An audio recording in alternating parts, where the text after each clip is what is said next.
Not just one show. This is the August Absurdity Finals. This is who's going to wear the crown. Stop driving cars into things, you dick. Yeah, a lot of this is being edited out, but I like it. I don't care. Okay. Give me a second. As long as we know that I am committed to this bit. I'm double checking to see if we're online. Also, I really hope the little after credits thing is just I'm editing a lot of this out. As long as we know I'm committed to this bit. And okay, I'm pretty sure we're back online. Give me one more second here.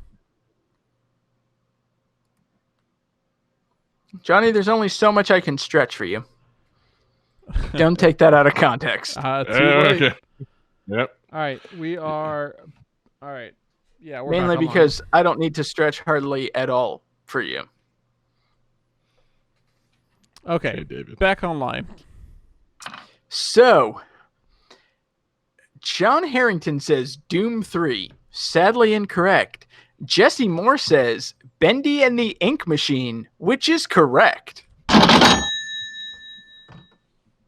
This is what now? Bendy and the Ink Machine. John, this is a indie horror game, so I'm guessing this is top of your list to play. Oh yeah, totally know about that Bendy. The little green guy with the clay and the horse. No, he's a straw. No, you're thinking of Gumby. Damn it. And it's nobody else from Gumby. It's not Pokey or no. Bendy is not Pokey. Yeah, please, Okay. please name all the Gumby characters you know. That's what I want to see. the Blockheads. I think Goo. Maybe, I was going to say, I thought the only characters were Gumby, Pokey, and the Blockheads. There's a blue Goo and there's a yellow dinosaur whose name I can't remember. I feel like it's like Kracko or something, but I could be wrong. So anyway, I watched some Gumby. No. Damn it. No, none of those are in Bendy and the Ink Machine.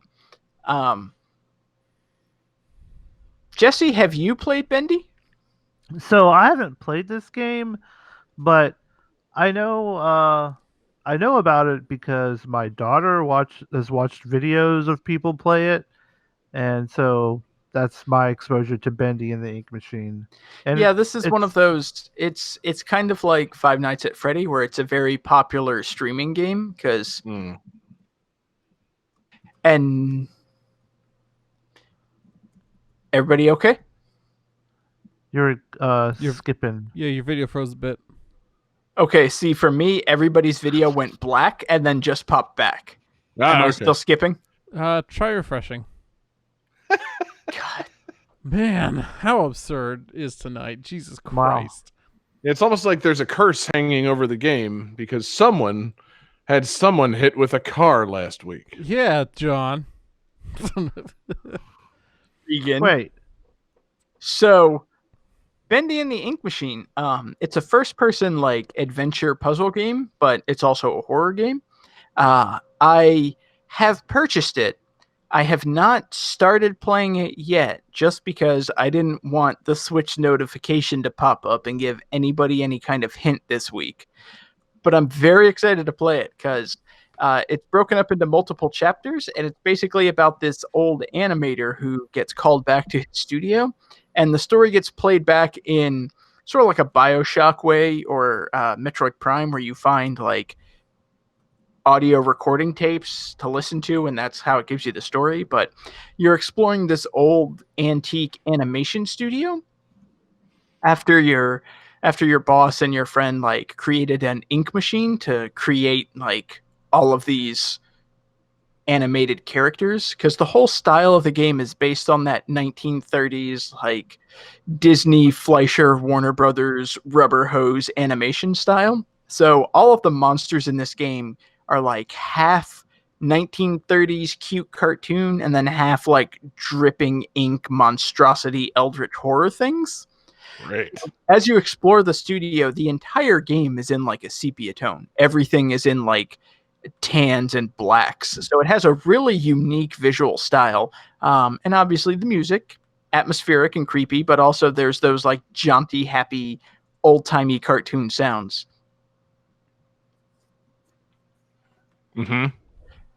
Sorry. No, it was just this collar, man, this neck brace. Free yourself, David. It's all right. You can overcome this injury and keep talking about this horrifying game. So you solve puzzles, you go around, you explore, and then you occasionally fight monsters. And as you do, you use basically like whatever you can find. I know you get a wrench. I think eventually you get like a Tommy gun, kind of sticking to that like 30s theme. But you're basically just exploring this old animation studio and like finding out what happened. I don't know specifically what happened because I haven't started playing it yet, but I am very excited to start playing this game. And from what I'm to understand, there are jump scares, but there aren't too many and they're not super bad. It's not like, Five Nights at Freddy's where every time you turn a quarter, something is jumping out at you. So right. It's much more like exploration and kind of learning what happens. That's cool. I'm not interested in this in the slightest. That's fair. Yeah, it's not for me, man. These games that are played to, by fucking YouTubers for like jump scare reactions and all that shit. Just nope. Well, and that's like when I first learned about this game, it's like, what? Oh, it's some like, I just want to like, this is how I got 1,000 subscribers on YouTube with me screaming. It's like, whatever, I don't care. And then I actually looked at the game. It's like, wait, this game's about like a 30s animation studio. Now I'm listening. Go on. Yeah. Now you've got David's attention, but can you keep it? Yeah, I don't know. Sounds cool-ish. Just not in any way up my alley. I'm glad it's partially in your alley. It's a game that I've been wanting to like really get into, and it's a game I've wanted to put on the show and talk about. And somebody who shall remain nameless was like, "Oh, we need another game for the show. Hey, let's get an indie game, something hard." So, Bendy and the Ink Machine just kind of came up naturally. Now, when you say nameless, was John passing the work off to you again? Like, John, did you pick any of the games tonight? I did. I picked 3 of them actually. Mm-hmm. I feel like David's been reading the trivia for a lot of them. Yeah, did you pick 3? Because I feel like I picked 3 and we had a fan request. Huh. Mm-hmm. That's some Scott Steiner math right there, guys. Ooh, Johnny. I mean, I know we discussed pro wrestling and like came to a consensus together, but there's 4 other games, one of which is a fan request, and I picked 2 of them.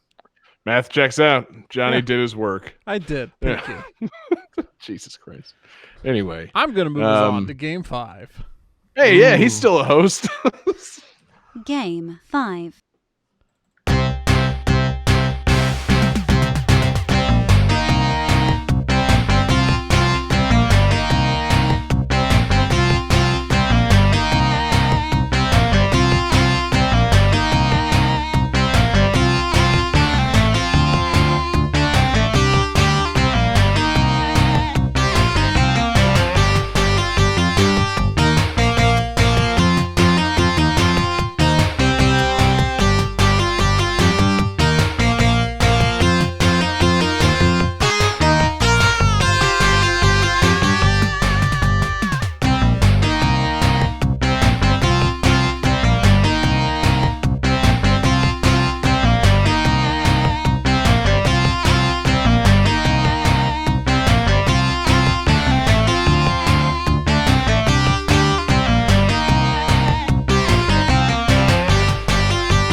All right, guys. So this game came out on 2 consoles, but the 2 versions were released 3 months apart.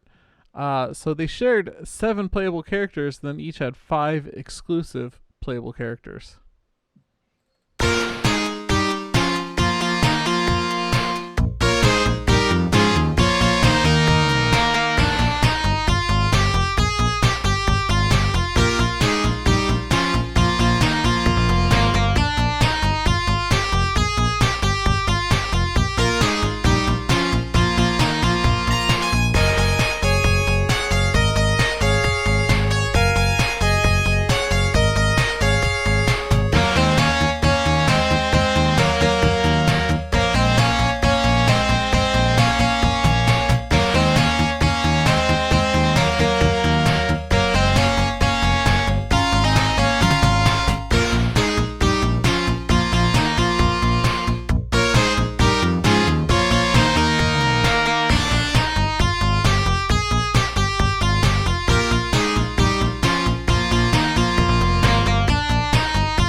All right, guys, let's see some answers. Ooh, Jesse and John both say WWF Royal Rumble, which is correct. John gets an extra 0.1 points for saying that it was for the Genesis. No, I think that was a given. Well, given the trivia, and then your fucking music selection there, it became very clear that you chose the Genesis version. Because yes, I've played WWF Royal Rumble. I don't want to say extensively, but a lot more than most other wrestling games. My next door neighbor owned this, and we played it frequently. And yes, the Genesis version, for some reason, was the only one with Hulk Hogan. So I don't know why they were like, yeah, let's spread our stars out and separate them across the games. It's like, you telling me I can play as Hogan, but I can't play as Ric Flair in this game? Like, what the fuck? Like, come on, man. I'm not going to buy 2 copies of a game. It's 1993. I ain't got that kind of money. Like, yeah. Man, I would much rather play Ric Flair. Jeez. Yeah, Ric Flair's dope. But he's trapped on the SNES, not the version that anybody played. Yeah. So, Johnny, tell us all your favorite memories of Royal Rumble. Oh, man. Well, I love the rumbling. Because this was the game that introduced rumble controls to video games. Fun fact. That's where. So we're telling lies tonight. Force feedback in your Genesis controllers. Right.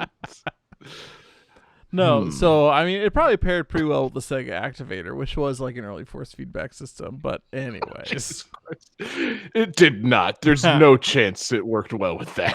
Nothing worked well with it because it didn't work. Can you imagine trying to do wrestling moves inside of an activator when you're like 8 years old and just getting really, really frustrated? When I was a kid, I wanted one of those things so bad. Ugh, what a mess. I was an idiot. What fools we were. Like thinking Hulk Hogan was cool when we were kids. Oh, yeah. What a take that hasn't aged well. Well, let me tell you something, brother. I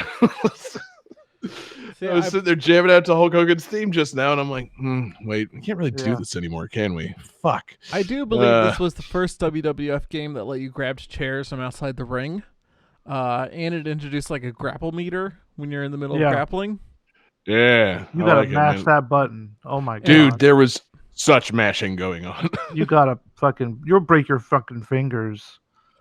Yeah. And it introduced illegal moves where you can knock out the ref and then perform illegal tactics like choking and I think eye gouging or something like that. dick grabbing and nut busting. Whoa. Ass stomping. I'm going to bust this nut all over this ring. Whoa. That's not wrestling at all. This game definitely came out before the ESRB existed. I don't know if that's true, but I like it. But yeah, it was cool. I don't remember if there was anything that allowed a Sega Genesis to play with more than 2 players. There was. Oh, okay. But not for this game. Yeah, I was gonna say, like, me and my next door neighbor Dane played this a lot because at some point in his life he was just handed a Genesis, with like a fucking Winn-Dixie grocery bag full of games, and this was one of them. It's like, oh yeah, this game's fun as shit. Like, and it's cool because you can have 6 guys in the ring, but it's then you just controlling 2 of them. So like, it'd be like a little teamwork thing between me and him. Like we'd be fighting all the other guys, throwing them out, and then it kind of turns into like Mario Party at that point. Like, I don't want to throw you out, but like you shouldn't throw me out. Like, okay, then we start wailing on each other. It's real head games at the end of the Rumble. But it's a lot of fun, man. Yeah, and so the final game for Super Nintendo Genesis, which was WWF Raw, that let you play with the multi-tap and have, like 4-player matches. Okay. Dope. And there was a sequel to this for Sega CD called WWF Rage in the Cage, and that had all the characters from both versions. Yeah. Fuck yeah. Cool. Yeah. But here's the problem. It was on Sega CD. Yeah. Like, oh, cool. Finally, I can have a match between fucking Papa Shango and, Yokozuna. But I got to buy a Sega CD? Oh, hell. Like, nobody's going to do that.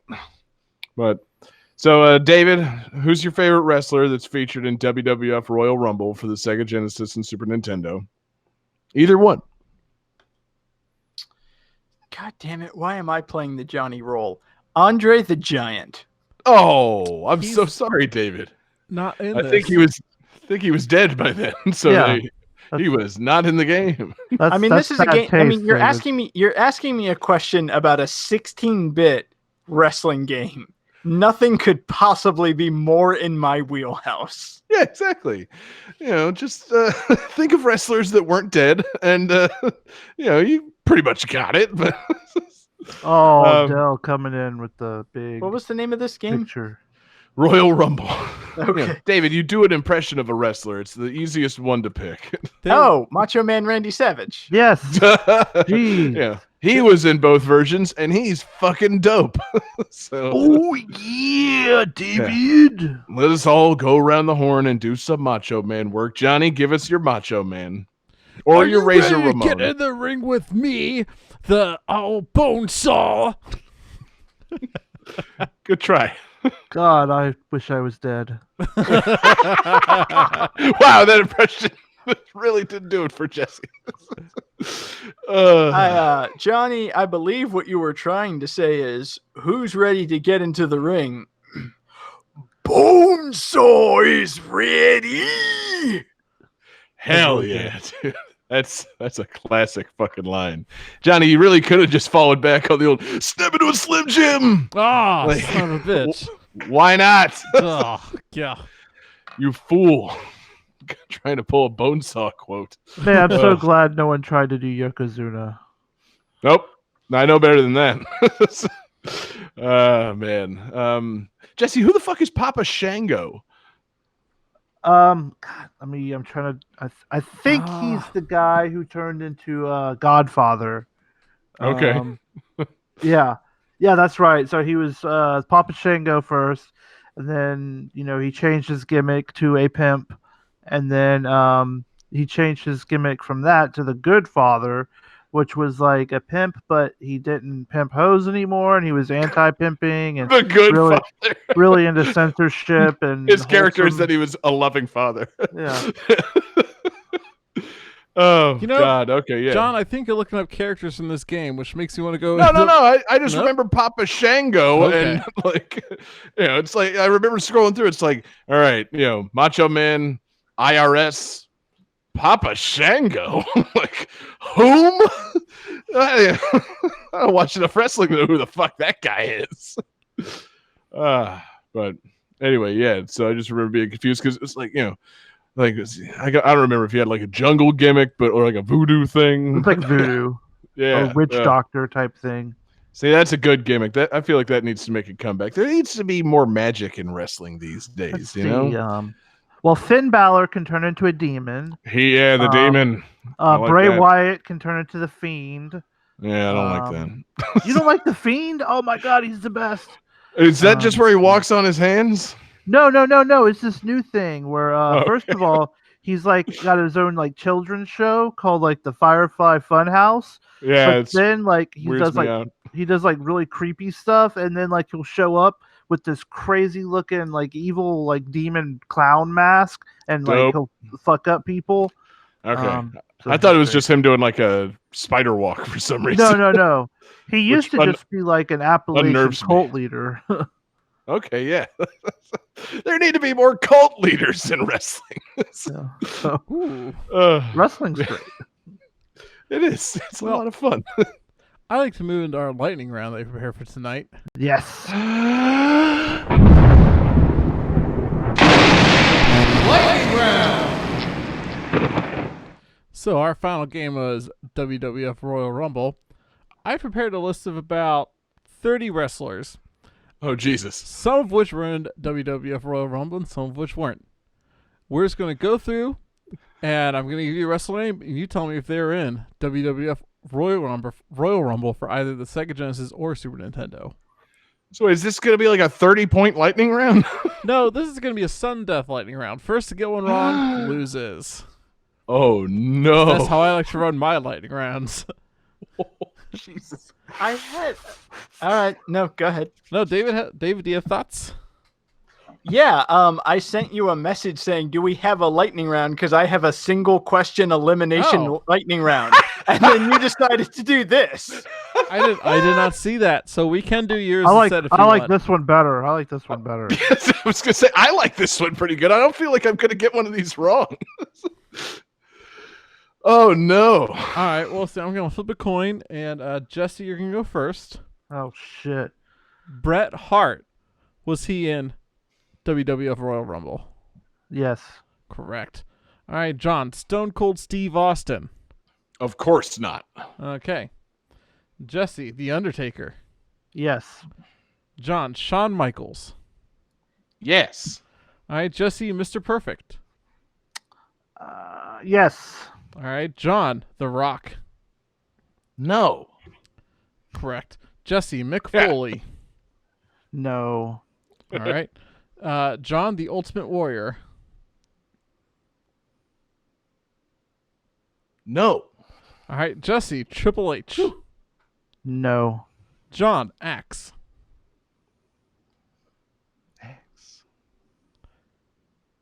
No. Jesse, Ted DiBiase. Ted DiBiase? Yeah. Yes. All right, John, Road Warrior Animal. No. Jesse, Razor Ramon. Yes. All right, John, Crush. No. Incorrect. Crush was in this game. I don't even know who that is. No. Calculating computer activated. Unbelievable. Computers. Beeps. Boops.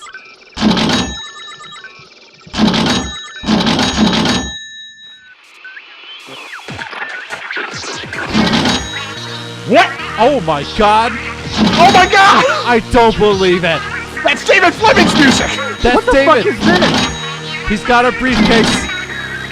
He's got the money in the bank. He's cashing in the money in the bank. No. He's cashing in. He's cashing in. Fuck. Oh, this is some bullshit right here. David's cashing in the money in the bank. John. Oh my God. David Fleming is cashing in his GTT Money in the Bank briefcase for the right to challenge for the August Absurdity title at any time. Oh my God! God damn it! I forgot that was on the table. So the contract states that David is allowed to challenge at any time in a best of 3 August Absurdity bonus round. So this, ladies and gentlemen, will be a August Absurdity Championship bonus round.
All right, guys.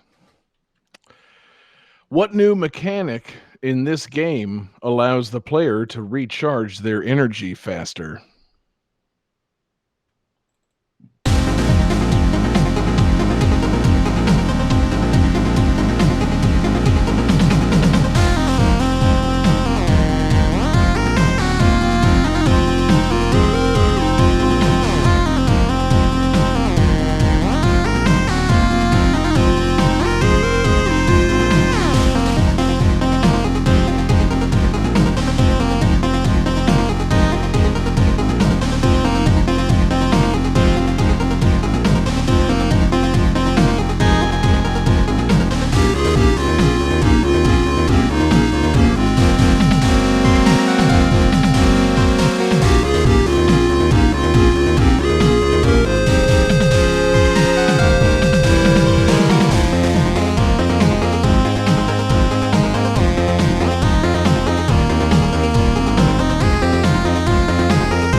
Well, it sucks to suddenly be out of the competition and relegated back to the host chair, but, you know, c'est la vie in the world of GTT. So let's see what you guys got. Jessie Moore says Mighty Number 9, which is sadly incorrect, but on the right track. And David says Axiom Verge, which is also incorrect. No, this is a recent game from the studio that brought you... I think they brought you Mighty Number 9. Maybe I'm wrong about that. This is Blaster Master 02. Oh, Okay. dose. Yeah. I was hoping maybe those tunes sounded a little blastery mastery. They Maybe did, it would, and I remember thinking, we did Blaster Master 0, so fuck. But you didn't do Blaster Master 02, my man. What a new and unexpected entry in the Blaster Master series. A game that many people are actually calling the best Blaster Master game. Yeah, 0 was awesome. Haven't there only been 3 Blaster Master games? Oh, no. Oh, okay. Many Blaster Master games. None of them very good. Up until Blaster Master 0 and now 02. I don't remember all the sequels, but I know they were attempting to like build on that because it's got a great fucking name, Blaster Master. You'd think, you know, people look back at the NES and that's like the name that, you know, it's one of the ones they remember, like Blaster Master. Yeah, I remember that fucking game. It's hard, and you know, they should keep that series going, and they tried. But I'm glad they kind of got on the right track now. Jesse, have you gotten a chance to play this yet? Oh, not yet. Dang. I thought maybe also David would have, because, you know, it's one of them Nindies, baby. I have not yet, no. Yeah. Damn. Johnny, you own a 3DS. You fucking Nindies loving motherfucker. Yeah, it did. It did. I love the reveal of this. They revealed it on like a Nindies showcase, and true to form with Nintendo, it's like, yeah, hey, check it out, it's Blaster Master 02. fucking awesome updated sequel that you didn't know you wanted, and it's out right now. Like, it's out later today. I love when they do that. Just, oh, by the way, play it now. New game. Right. Yeah, go. Yeah, just they fold up their newspaper and start reading. Like, you heard the Japanese man. Go play the game. Like, we'll wait here to announce the next Nindy. Go download it right now. And then you go to try and you can't because their servers have crashed. Good lordy. Yeah, I do not care for attempting to download things when other people want them on Nintendo services. But yeah, I've just resigned to the fact that I'm going to download Banjo and Kazooie and Smash like a week after they're released. I'm not even going to bother. Yeah, man. Fucking Smash DLC is like that goddamn Popeye's chicken sandwich. Just don't even bother. Like, the line is down the block, man. I had that sandwich. It was worth the wait. It was fantastic. So anyway, Blaster Master 02 maybe as good as the new Popeye's chicken sandwich. Tough to say. Kind of an odd comparison to make. One's a delicious, thick chicken breast with spicy breading and a Cajun mayonnaise, and the other is a cool, updated sequel and unexpectedly good entry in a series. So, it's cool. It's got you're traveling around to like different planets. I guess the tank now flies through space. Of course. I don't know. There's a bunch of level variety. Hey! Wow. He's on it, man. That's absurd. Do you still get to play as different characters, or are you relegated to just the one? Who is just the one? Well, I say that because, like, I know Blaster Master Zero, they had like a bunch of their indie friends. Like, you could play as, I believe, Gunvolt and Shantae and Shovel Knight. Like, okay, yeah. I don't know anything about DLC. I'm not sure if that's a thing yet, but I know that it's got the characters from the previous game, Jason and Eve. Okay. I guess they have a new tank. It's still called Sophia, something like Gaia Sophia. So yeah, it's traveling around to different planets and doing cool shit. There's a cool. Are you still chasing the frog? Apparently, the frog is still in the cast. I don't know if he's the motivation for the game taking place, but like, I think the frog is along for the ride on this one, which is great. Like, fucking, what's the name? Is Frog's name just like Fred or something? Yeah, I think it's something like that. Yeah. God, I feel like that might have been a translation issue initially. It's like, what's this word here? Fred? And then later it's like, no, you dumb fuck, that was frog. It's a frog. You dumb fuck. See, I feel like it was one of those things. It's like, oh, we're gonna have Fred the Frog. It's like, that's the dumbest thing I've ever heard. We'll fix it later. And then they never got around to fixing it later. It's like, and then you're rescuing this frog, Fred. Oh, damn it. Yeah, still Fred. Frog Fred. But yeah, no. We released this everywhere? Yeah. And it's how expensive is it to recall the cartridges and edit that name? I just came up with the best name for the frog. Yeah. No, sorry. The frog's name is Master. But yeah, so the frog's along for the ride. And it sounds like they just, took what worked in, the updated like Blaster Master Zero and just kind of like iterated upon it and made a fun new game. Like, here's some new levels with, some more like mechanics to make the game more playable. I still got to go back and finish Blaster Master Zero. It's, because I was having fun with it and it's actually playable, unlike the original Blaster Master, which is one of those fucking, butt fucking ordeals of a game. This one, I like the answer to the trivia question, the new mechanic that helps you recharge your energy. Do either of you know about this? No. I might have heard of it. But... Eating? No, if you drop from a great height, you begin charging energy on the way down, and when you land, you can either like store it or release it. I guess kind of like Black Panther in his suit. And it's just like a way to like, it's like, one, it doesn't really fuck you up if you fall from a great height, and two, actually it can be of strategic importance. So it's I like it. I like when they think of things like that, because I feel like originally playing like Blaster Master, some of those areas are so inscrutable, and you're like trying to make these jumps with this tank, and it's like you fall, and then you got to fucking like do all this wall crawling and tank jumping and getting out of the tank and doing all this stuff. It's like, if you fall, you're fucked, and I don't want to keep playing the game. So this one, they might have taken a little mercy on you. So I like it. I need to play it. It looks good, and I'm glad that they're making more of these because it's Blaster Master. It's classic, and I like updates. We all need to know about the continuing adventures of Fred the Frog and Definitely his human tank driving friends. I don't know. It's story's not important here. The point is that you travel around to different planets and you blast masters, or blaster master. You master blasting. You don't blast masters. You travel around and you master the blasting. It's the mastery of blastery. That's the whole point of the game. The dude from Road Warrior or something? Perhaps. I always wondered why, like, the guys that made Master Blaster didn't come after these guys. Like, it's not a fucking like a martial arts movie at all, or whatever fucking Master Blaster was. It's Blaster Master. You're a tank. It's like, you still shouldn't use our name like that. Does anyone know what I'm talking about? Has anybody seen Master Blaster? I just know him from the guy from Mad Max. Okay, I think Master Blaster, if I'm remembering correctly, is like a fucking Ronin that also travels around with like a little guy in his backpack, like maybe a little baby or something that also helps him fight. You should look that shit up. That sounds amazing. Are you talking about Lone Wolf and Cub? No, I know Lone Wolf and Cub. Master Blaster is I keep on worrying that I'm saying it wrong. Yeah, Master Blaster is a different thing. But yeah, I fucking love Lone Wolf and Cub. They should make a game featuring that and tanks. So, Lone Wolf and Tank.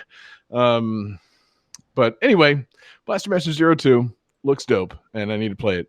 But in the meantime, the tunes are fucking awesome, and we're moving on to the next game, man. One of you guys has to win this thing tonight.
you fellas feeling about that one? Decent. Good. So this interdimensional adventure is the first game featuring its titular character to be released for its system.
How are you guys feeling?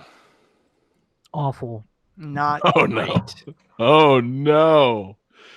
I hope I didn't make it too hard for you guys. Ooh, all right. Jessie says Bloodstained, which is incorrect. And David is on the right track.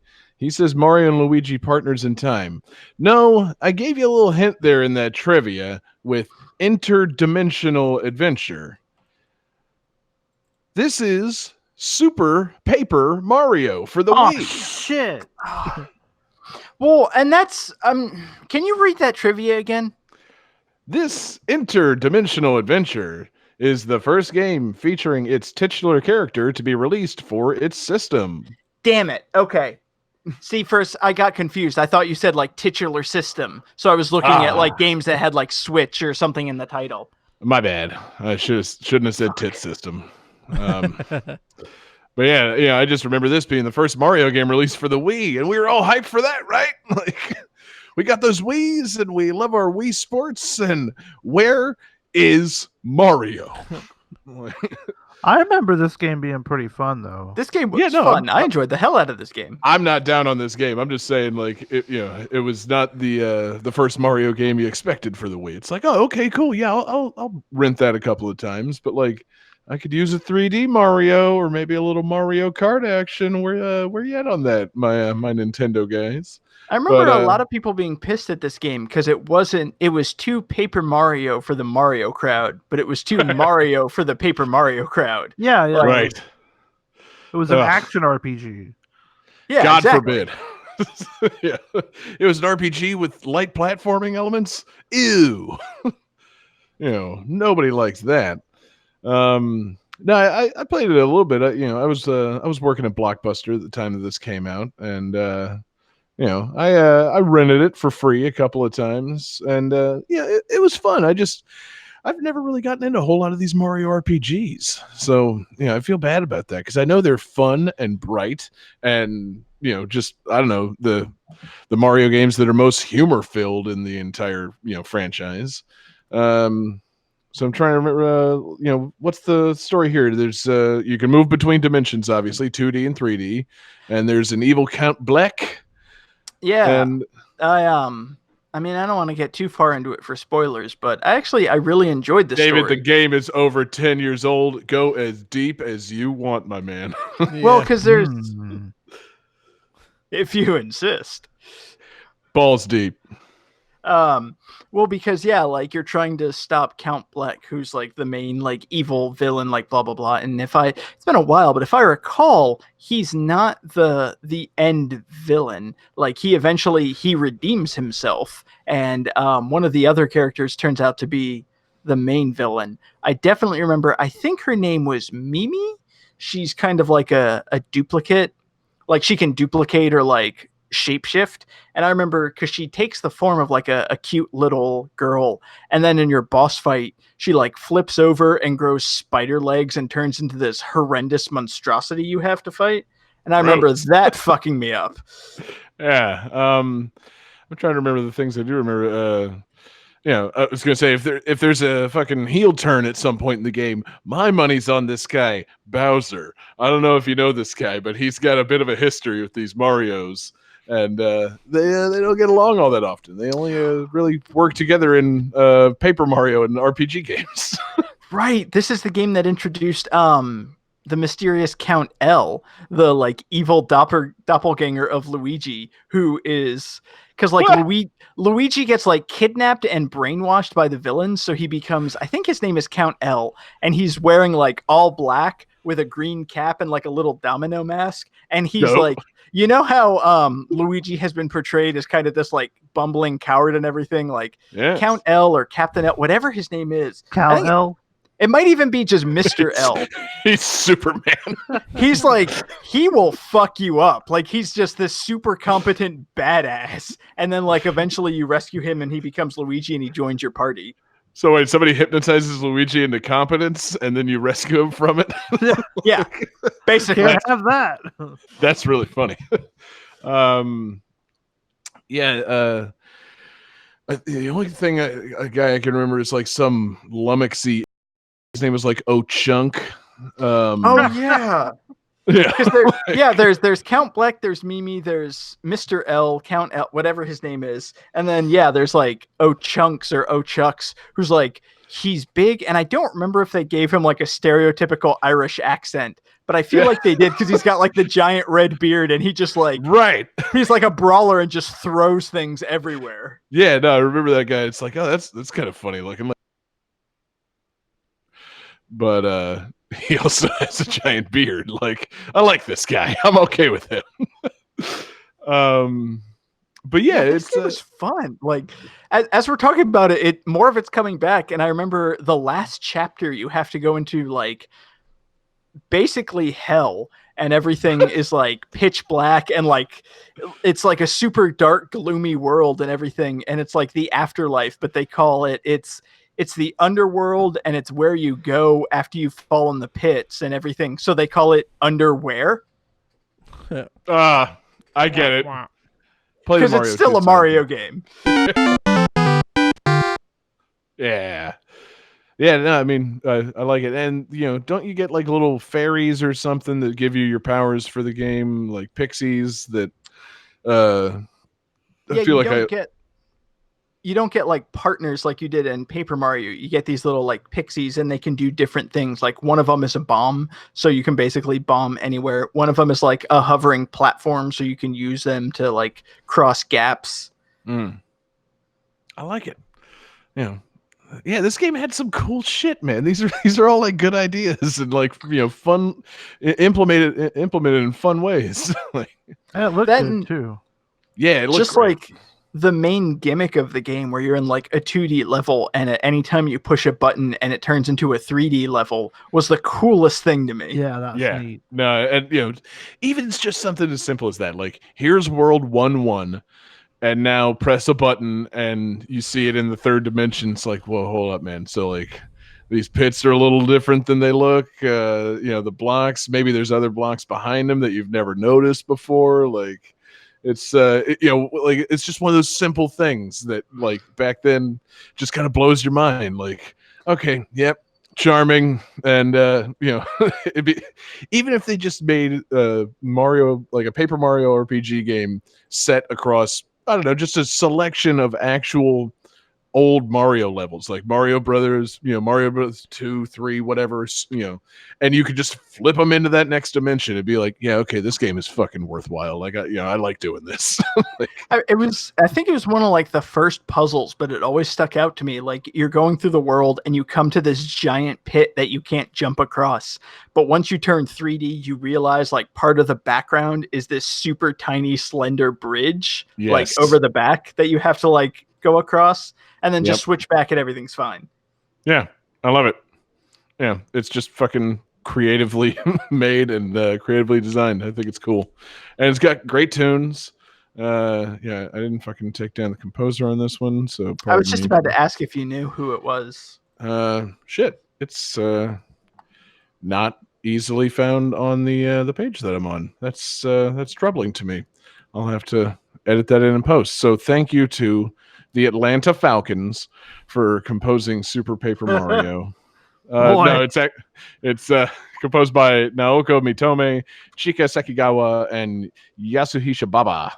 So I don't know who any of those people are, but they made a good soundtrack for this game. So I'm pretty happy with it. And I've been meaning to use it on the show. Like, I thought maybe by now David would have used it on the show because I'm kind of surprised we hadn't used it.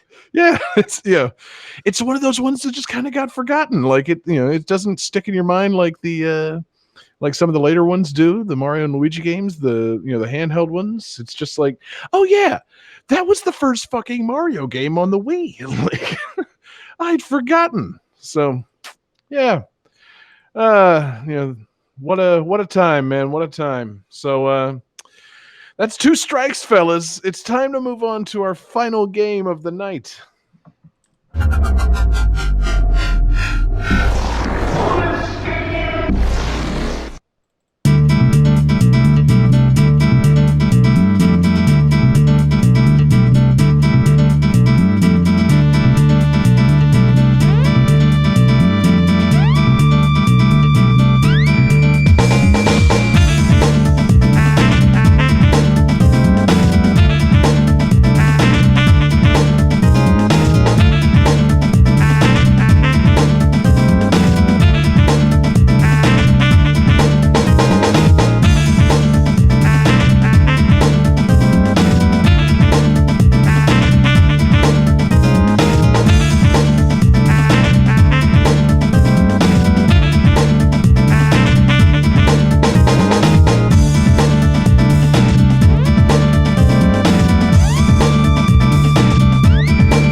right, guys. Here it is. Amongst the audio files for this game is an unused remix of Jingle Bells. Given that one of the stages takes place in a Christmas-themed city, it's thought that that stage originally featured this music. This is a stupid dope mix.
How you guys feeling?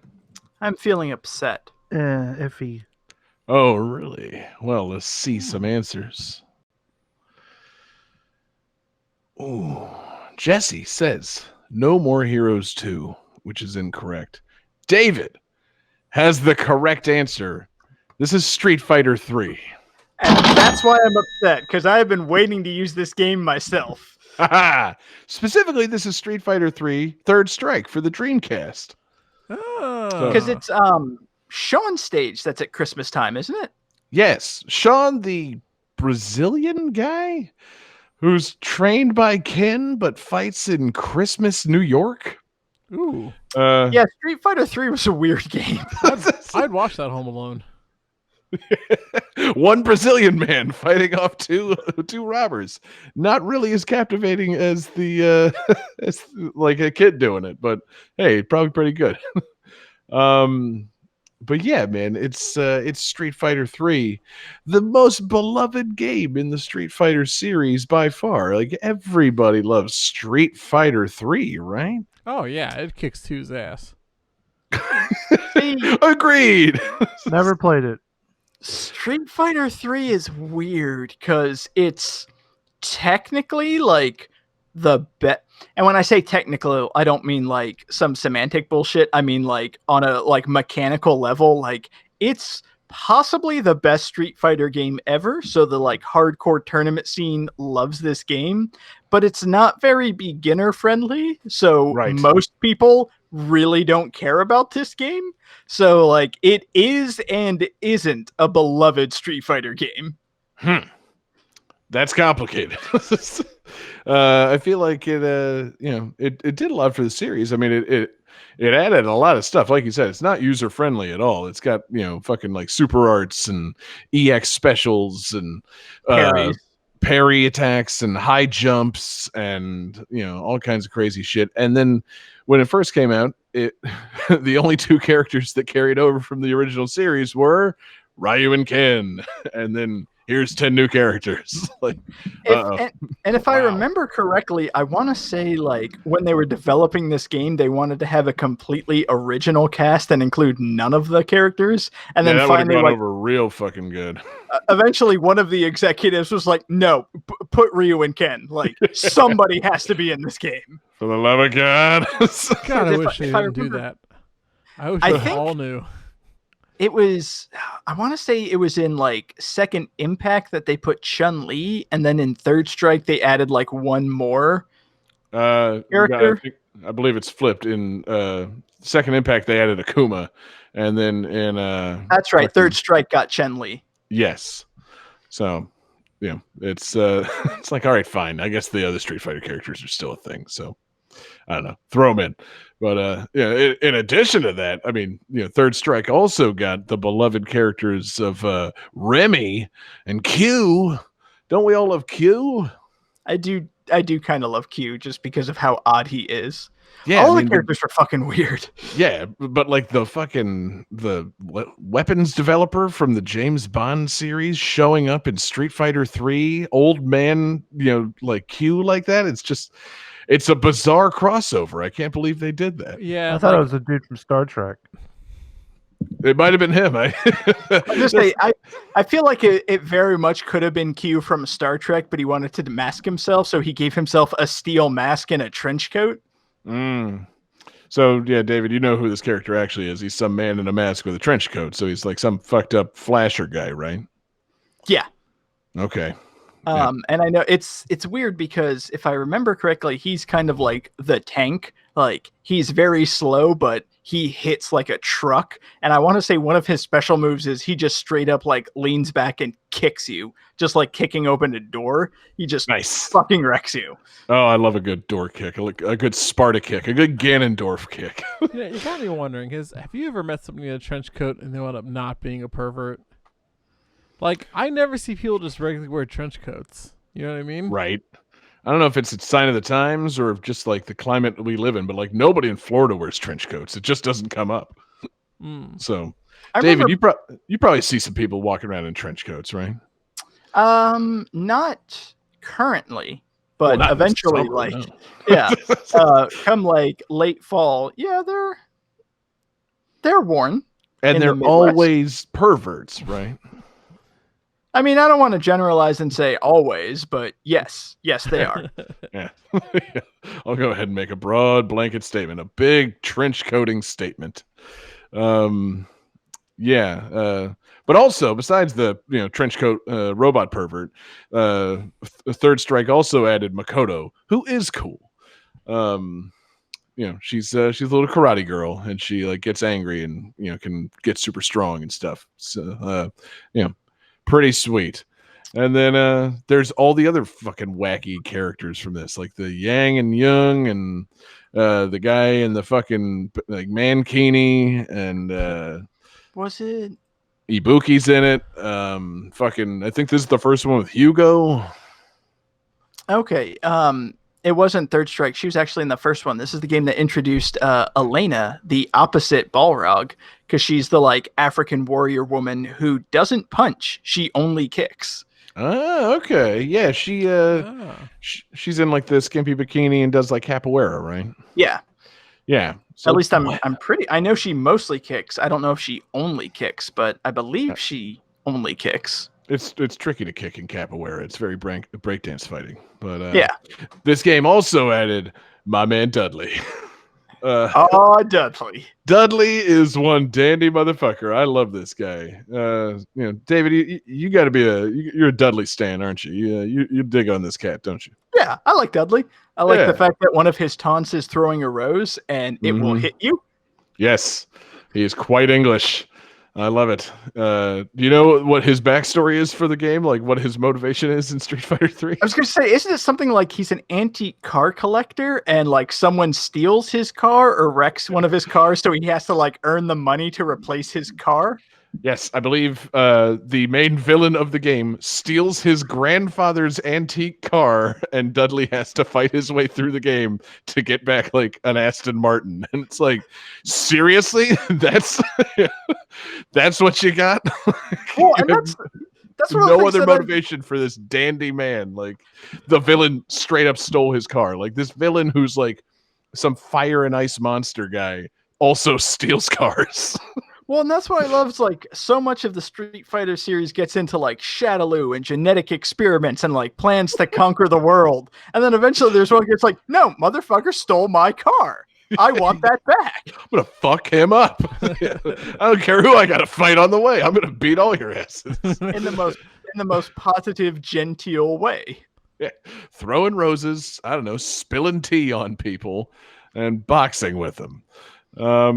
But yeah, man, I like the characters in this. I'm glad they've all shown up, in future entries in the series, because I was worried when this game was not popular that people would just not want the characters to show up in the rest of the series. And it's like, oh, okay, cool. They're adding all these cool new characters to Super Street Fighter 4. Ooh, Dudley. Ooh, this, and then Street Fighter 5 got Alex. Tatsunoko versus Capcom got Alex. Like, I was gonna say it took a while for Alex to come back, but I was happy because I love me some Alex. A little bit of Alex goes a long way. I think that's the general understanding. Like, we can't just have this guy everywhere. He's too goddamn dope. Look at him. It's like New York street brawler who's basically like grappler light.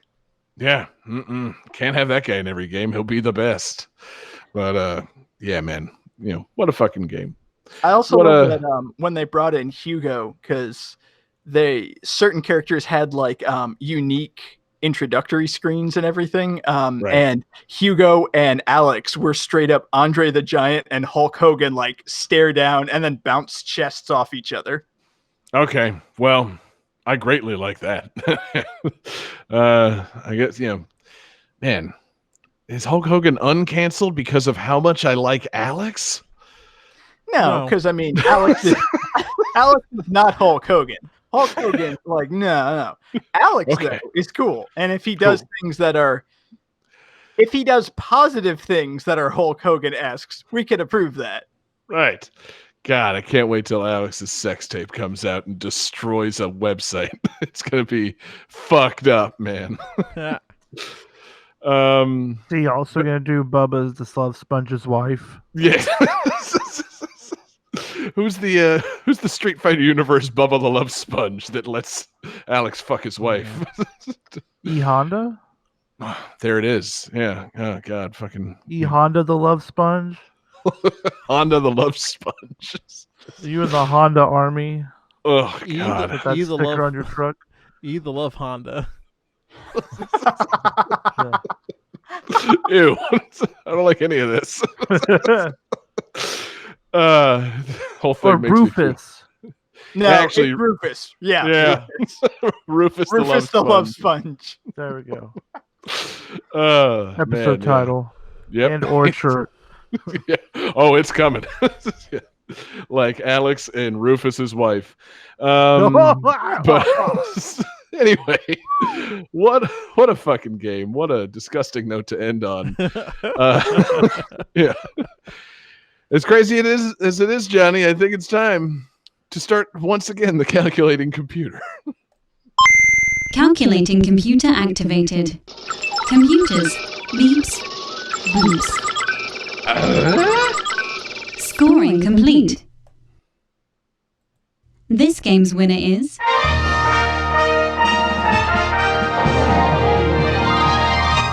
David Fleming. Unbelievable. Now I am so upset that I did not record a special victory song because I was going to, and then I thought, oh, but if I lose, it'll be very embarrassing for me, so I'm not going to. Shut up! What do you know about embarrassment? So look forward to that in the podcast version of this episode. Oh, goodness. Yeah, David successfully cashed in the money in the bank. He he seized the opportunity. He saw a very tired Jessie who had just gone through a great back and forth match with me, emerging victorious, and ran in and cashed in, and David Fleming is the champion of August Absurdity 4. So congratulations, David. Thank you. 3-time champion right there. 3-time fucking champion, man. David truly is the Roman Reigns of this fucking podcast. He just keeps on winning the championships. No one wants to see it happen, but it just keeps happening. Am I the only non-David to win August Absurdity? Yes, John, you're like goddamn, I don't know, Jack Swagger just showing up and God. I'm trying. Jesse, okay, give me a better bad. wrestler reference. Is John the Miz? I would say he's more of like damn, what's his name? Oh shit, No Way Jose. Okay. I like So, he comes in, does a dance, then he gets, beaten, and then he does a dance back home. Yep. But he won at some point. So yeah. No. So I'm more like the John Daly. Totally total wrestler, John Taylor. Yeah. I'm not 100% confident in this because it's not exactly my wheelhouse, but is it safe to say that I am the New England Patriots of Game That Tune? Jesus Christ, David, you don't want that kind of heat. Yeah, Are you kidding? Whoa. Yeah. Do you know how fucked up they are? I just mean it's like keep winning, but people are always pissed about it. Yeah, and you cheat and get fucking hand jobs, and you're a hardcore trumper. So yeah, that's you, man. You are now the New England Patriots of Game That Tune. Congratulations, that's your characterization. David's been deflating the tunes. You open mouth kiss your 10-year-old son. You know. Oh Jesus! I'm starting to camera. seriously regret this because I haven't paid attention to football news within the last 6 years. Yep, you use a bunch of questionable healing methods. You're trying to separate the team and get them all to subscribe to your fucked up diet. Your coach This is might actually- be a Sith Lord. We're not sure yet. You had that weird. So really, what I'm hearing is I'm essentially like the Roman Reigns of Game That Tune. See, that's you shouldn't have fucked with the Patriots stuff because now I want to do that. But yeah, the Roman Reigns thing is much less offensive. It's just the guy that keeps winning at the insistence of the WWE brass. He's And gotten a no lot one better lately, though. He is getting better, but it's too far into his run for him to be any good. It's now we're done with him. Well, he beat moving cancer. on. He did, and they didn't televise the match, but that must have happened in a house show somewhere. He hooked up to a chemo machine, in the middle of the ring. So he beat cancer, similar to how I beat getting hit by a car. See, yep, Roman Reigns, David Fleming, basically the same person. Holy crap, David with the ultimate heel turn tonight. Yeah, unbelievable. Making cancer jokes and saying he's the Patriots and then cashing in on an exhausted person to win. Lay low. Well, like an asterisk. Trying to spy review for his victory. multi-level marketing scheme. If someone mysterious whose initials are John Patrick Regan Jr. didn't hire a car to hit me, maybe we wouldn't be in this situation. That's true. It's true. That car definitely shouldn't have given you the money in the bank briefcase when it hit you. That was a big mistake. What the fuck was that? Thinking? Yeah, I insisted that it didn't have to go to the truck. He could just ride on the top of the car. It'd be fine. I didn't anticipate the bump from hitting David. Yep. Knocked off. Anyway, excellent show. David, do you want to give a further speech, or you find being the Roman Reigns, the guy who's a champion but can't work a crowd? Actually, I feel like that's a perfect description.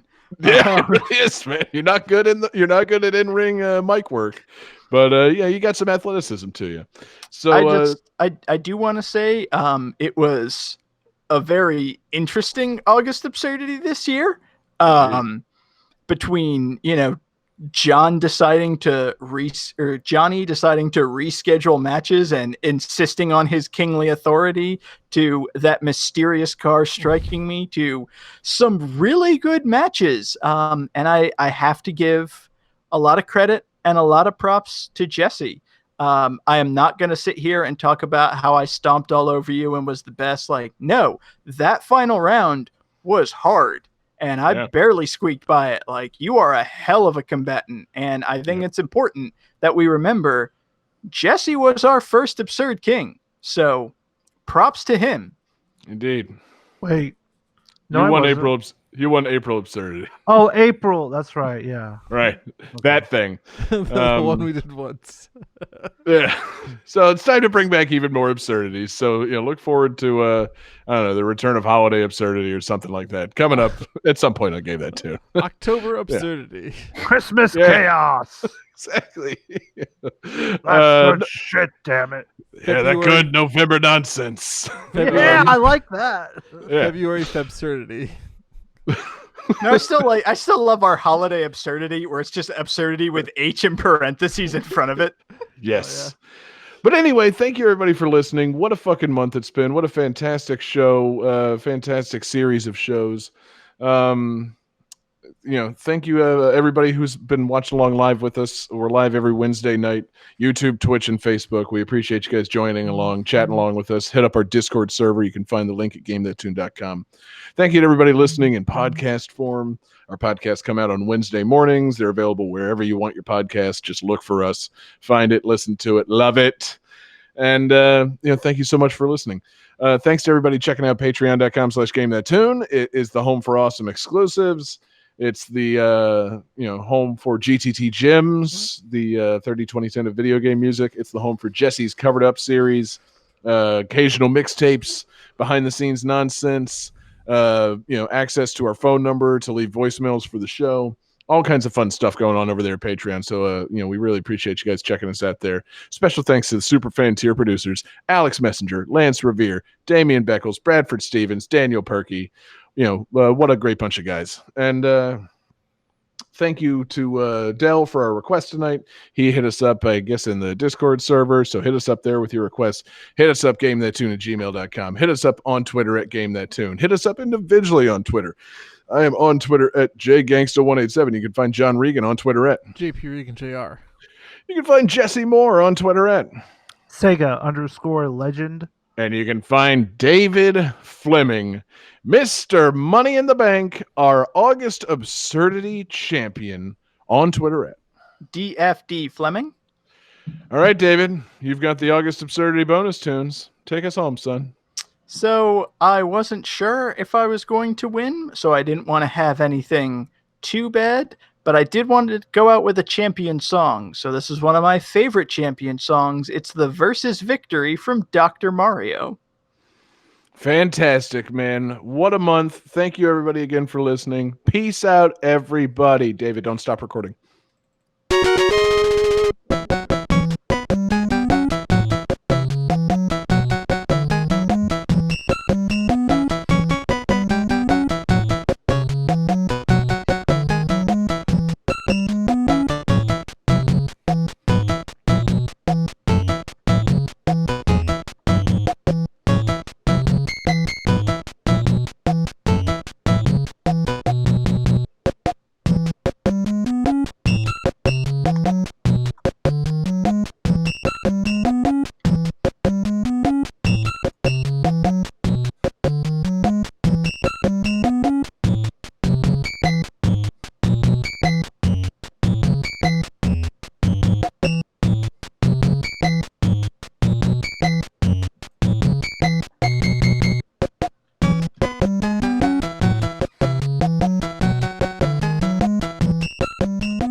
Pro Wrestling is copyright 1987, Nintendo of America Incorporated. Demon's Crest is copyright 1993, Capcom Company Limited. Dokapon Kingdom is copyright 2008, Atlas Company Limited. Bendy and the Ink Machine is copyright 2017, Kindly Beast and Rooster Teeth Games. WWF Royal Rumble is copyright 1993, Sculptured Software and Acclaim Entertainment. Blaster Master 02 is copyright 2019, Inti Creates. Super Paper Mario is copyright 2008, Nintendo of America Incorporated. Street Fighter 3 Third Strike is copyright 1999, Capcom Company Limited.